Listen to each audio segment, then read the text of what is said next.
Broadcasting from the business capital of the world, this is the Podcast Business News Network. Oh, I can't wait to talk about today's health-related topic. I've been hearing a lot about this, considering it. You probably have as well. We today are going to talk about fasting, why you should, how you should, what the benefits are. She's somebody who has all the insight on that, as she specializes in lifestyle modifications that really address your wellness concerns, especially for retired military women and their families. But this whole fasting thing, everybody can relate to it. I believe everybody can benefit from it when done right. Coach Lorraine is back with us. Welcome back. How you doing? I'm doing great, Steve. I'm glad to be back. And how are you?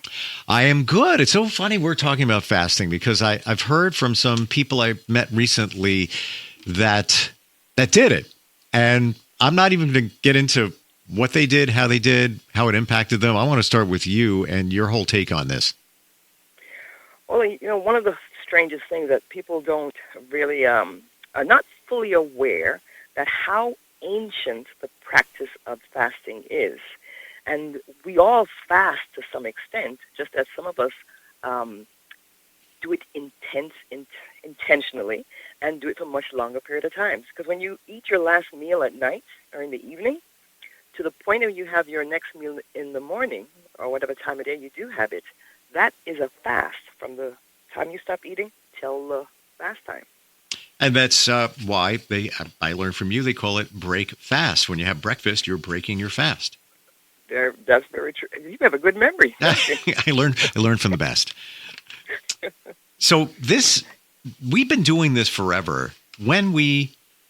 Were people fasting intentionally, not just, the overnight hours, but fasting in generally? Was that being done intentionally for health reasons? It's being done for health reasons and recognizing the benefits and the myriad of health benefits associated with fasting. It helps with weight management. It enhances our metabolic health. It potentially increases our lifespan. And the underpinning, it affects our hormones, in particular when it comes to our hormones that affect our metabolism and satiety. So those are things to be considered. Wow. Okay, so how about we get into some of the guidelines for fasting? Certainly. So the thing about fasting, there's no right or wrong way to do it. You have to do what works for you. And you have to really think about what your goals are. What are you trying to accomplish in whatever fasting practice that you decide to take on? So there's no specific rules, but everyone's body is at a different stage. Their metabolism may be fully out of whack, or maybe they're perfectly healthy and just want to do things that help optimize their health in general. So the thing is identifying what works for you and just implementing things as you go. So I'm going to share with somebody I met recently, and he fasted, and I'm trying to think of how long. It was 4 days, if I remember correctly. And he said, the first day or two was a little tough. He said after that, it was a breeze. It was fine. And he was bouncing with energy. He felt fantastic. How long should we fast for, and how should we set the whole thing up? So what's most important, like you said, how you set everything up is how you begin your fast. Are the plan that you put in place to begin fasting so that it doesn't have a drastic impact on you, and how you end your fast. So what's key is, it's best to be emotionally and mentally prepared to fast. So what's beneficial, I know whenever I've done extended fast, because a regular 16, 20-hour fast, those for me are easy, but you have to build yourself to the point where those don't become a problem for you. So, for example, if you had your last meal at 6 or even, let's say, 8 o'clock the night before, and you want to push your fast or to break your fast later in the morning, don't just eat because that's how you feel to eat. Kind of push it back. If, let's say, today's Monday, you're going to push it back. Don't eat until 9 o'clock. Then maybe 2 days later, extend it. Push that back a little further to 10 o'clock, 11 o'clock, so your body gets accustomed to the feel of what it is fasting, because your hormones have to adjust to accommodate for this. And if you don't want to just shock your body and put yourself through undue stress, work with your hormonal balances and how things feel for you and gradually incorporate it. For someone who is metabolically healthy, they could probably fast, do a fasting protocol of 1 to 2 days without any concern.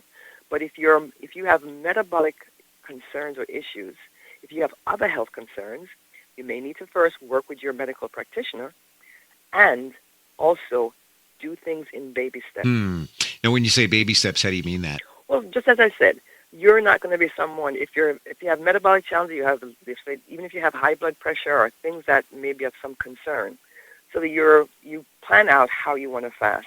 When I was younger, I was not even so much younger, just a number of years ago, I had hypoglycemia, which means in the mornings I would get headaches if I don't eat breakfast at a certain time. Yep. And what it was is that I was very carb dependent, and if I don't have that sugar rush, whether it be bread or whatever, any kind of meal to satisfy the hormones in my system, I would get a headache to letting me know that I needed to eat. My mother had the same challenge, so I thought, oh, it's just a family thing. But then I learned later in life that I can condition myself to change that issue that I had. So I began putting off, first of all, the evenings before, I didn't have a heavy carb dinner. I started having more protein, more fat for my last meal of the day. So it would make me remain satiated and not cause me to have the hunger pangs early in the morning. And then over a period of time, I started pushing back the time that I broke my fast. I started that instead of having breakfast before I left the house to go to work, which is like 6, 7 o'clock in the morning, I'd wait till I get to work to have breakfast. And then as time went by, I pushed that back until I didn't have to have my first meal until lunchtime. So it's something you have to consciously work towards so that it doesn't impact you in a certain way.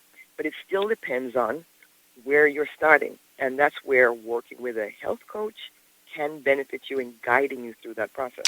When we talk about fasting, I want to go back to what you said, Lorraine, the preparation for it. The baby steps is what I'm detecting from you. How do we set that up? Because I am, all the things you're saying is truly resonating with me, where I even suffered from hypoglycemia way back in the day.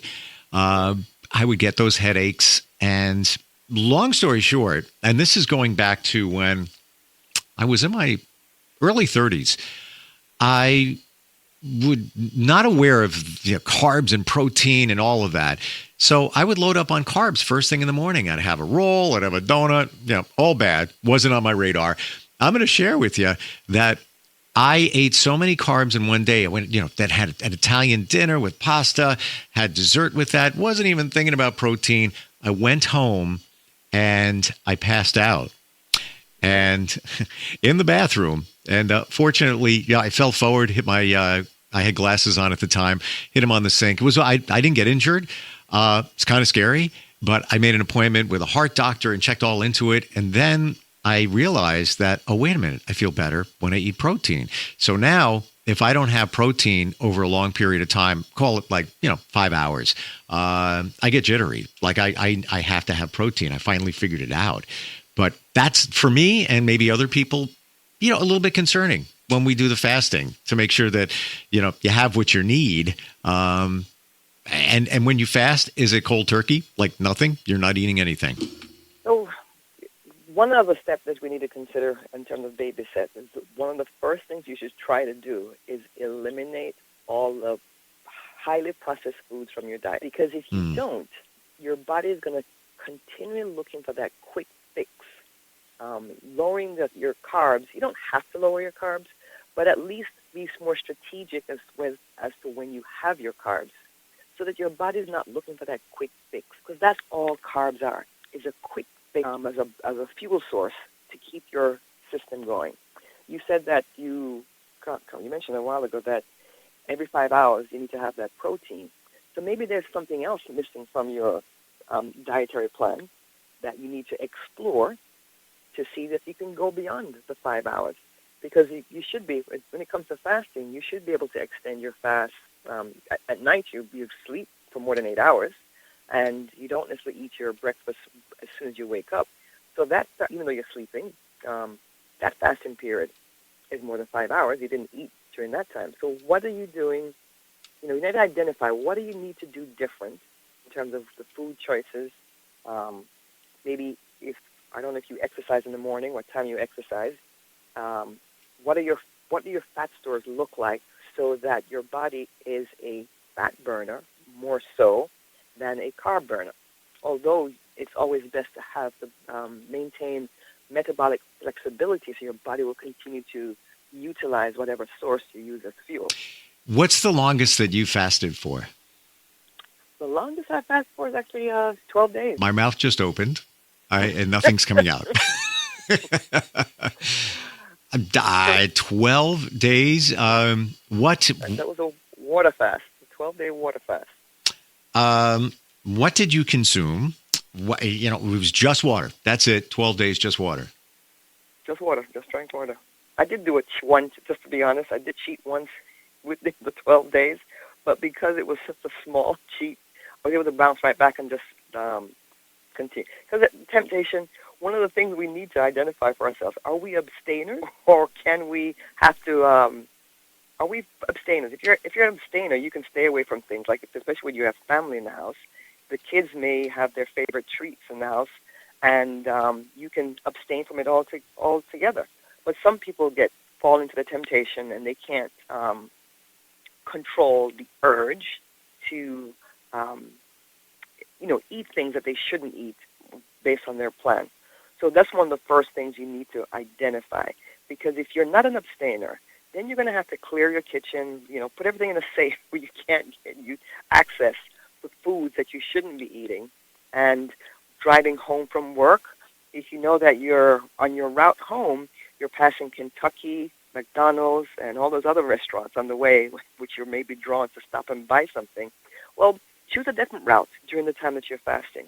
Really look at doing a hygiene sweep through your practices so you set yourself up for success. Tell me what and that not was. Everyone can. Go ahead. What was that like when you did the fast? What did you feel during, and what did you feel after? So in the very beginning, I think day 2, I did have some, because I wasn't fully aware of electrolytes at the time, or how electrolytes, lowering carbs in general, right, takes away your glycogen stores. And when your glycogen stores are depleted, it takes with it water, potassium, sodium, and magnesium, and maybe some other essential nutrients.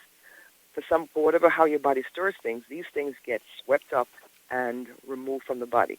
So if you don't put those back into your system, so drinking electrolyte water or something of that kind, then it impacts your body. Your body decides, I can't take this headache. It takes the time for it to get back into homeostasis so that you're better balanced.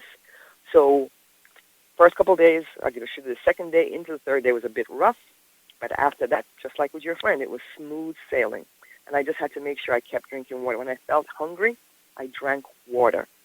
And even though that feeling didn't go, it went away for a short period of time, but I just keep water with me handy to sip on it as I went along. But after a while, the ghrelin in my stomach basically just dissipated. It just didn't, got to a point where food was just not on my mind. I kept myself engaged in the work that I was doing. And that was that one occasion where I think I was doing some real estate with a little part-time job. I was passing by Kentucky Fried Chicken, and the desire to have chicken wings was on my mind. And I'm like, and I stopped at a traffic light. That made it worse. If I kept driving, I'd have been good. I was at that traffic light. I'm like, one wing won't hurt. And I went and bought myself 2 wings, and it just satisfied me at that moment, and I was able to continue. And that was probably on day 7. And I was able to finish the 12 days after that without any concern. Wow. There could be worse things that you cheated on, with. It's interesting. That is like that. I can't imagine that much time, 12 days. But I guess if, you look at it this way, colonoscopy, you still can consume things like broth and Jell-O and things like that. But that, for me, that was step 1. All right, I haven't eaten, and it was fine, after a while. I guess it's all in the prep, like being prepared for what you're going to be doing. Like you said, clean. You need to clean your body. What are the benefits of fasting? What is actually going on in your system, and how often should you do it? So ideally, and it depends on what you're trying to accomplish. I mean, some people fast like once a year, once a month. All depends on what you're trying to accomplish. And doing a routine fast, setting up that schedule for you. Some people who have mental fog decide to do a 5-day fast every 3 months, for example. And I know of folks who will do just a weekend fast. They'll eat regularly during the week, and then come Friday into Saturday, they'll fast those days, and then Sunday they'll sit and have their family meal. So it depends on what you're trying to accomplish, but doing the occasional fast, even if it's the religious fast, every religion has some form of fasting period, just trying to incorporate that into your lifestyle. So if you're doing fasting for weight loss, of course, it's going to be a different regimen where that's concerned. So it all depends on what you're trying to accomplish. There's other things with terms of impacting your hormone levels.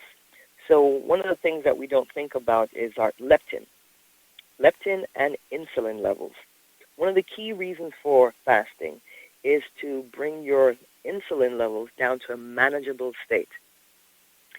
And that's very important when it comes to people who are either pre-diabetic or even in a diabetic condition, or because one of the things that the general public and even the medical profession, doctors don't regularly do fasting insulin tests.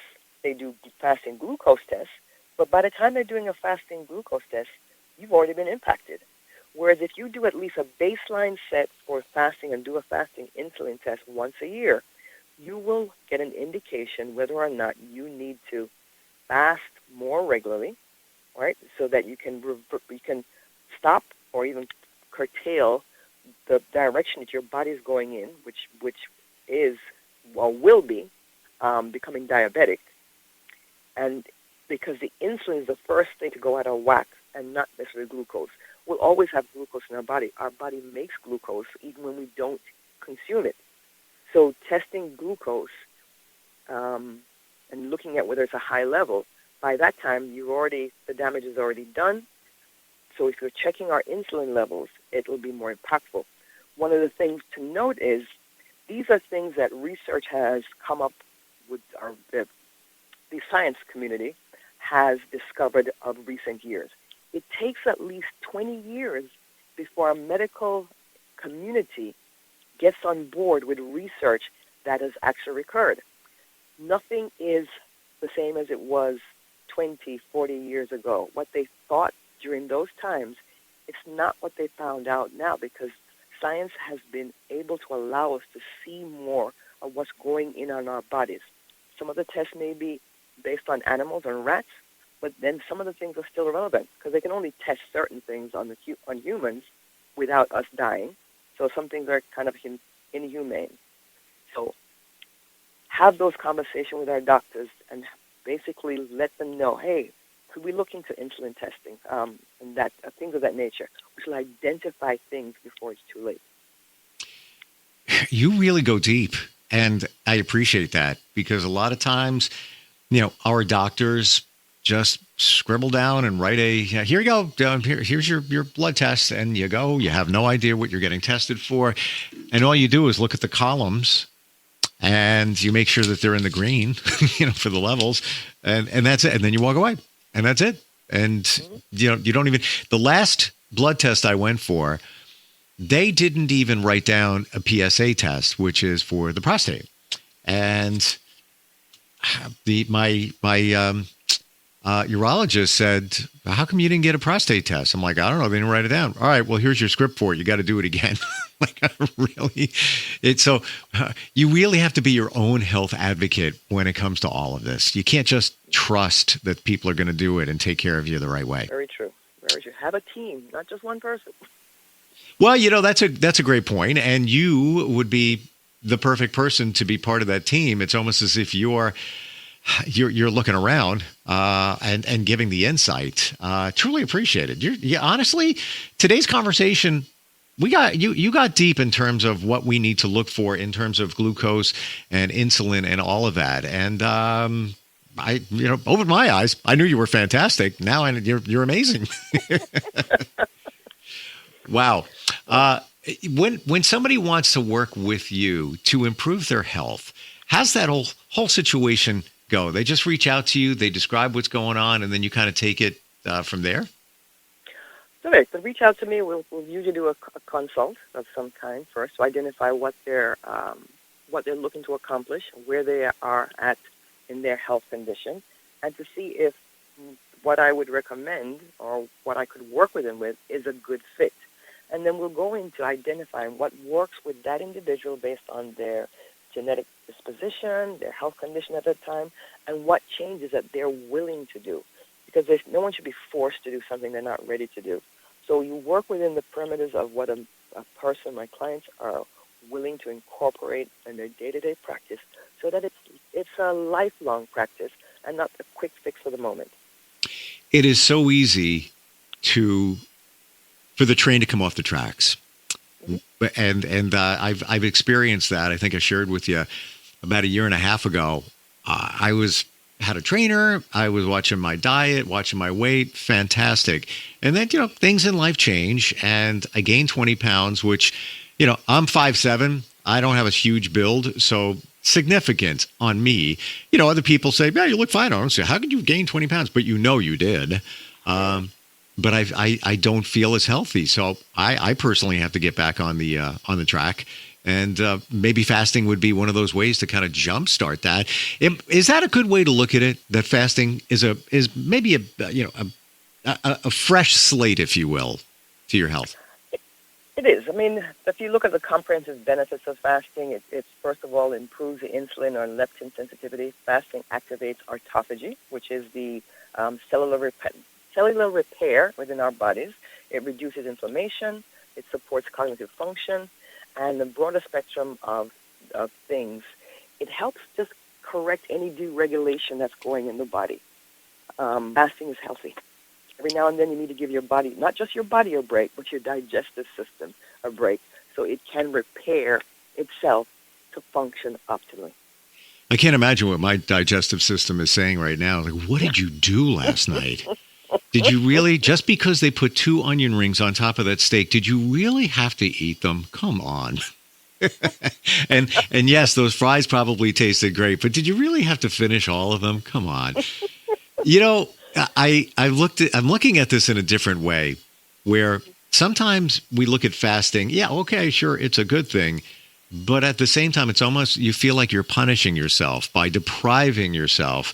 But we could go for, as you proved, a long time without food. Water, different situation. And as you shared, electrolytes, to add the electrolytes to the water can be impactful. Fantastic talking with you today, really. Learned a lot. Great. You know what? Share your website. How do we find you? Yes, you can find me at LorraineCuff.com. No dash, no space, LorraineCuff.com. Also, I've got my YouTube channel, Cuff Biz, and even on Instagram. And Cuff spelled C-U-F-F. Thank you so much, Lorraine. Appreciate all of it and looking forward next time we talk.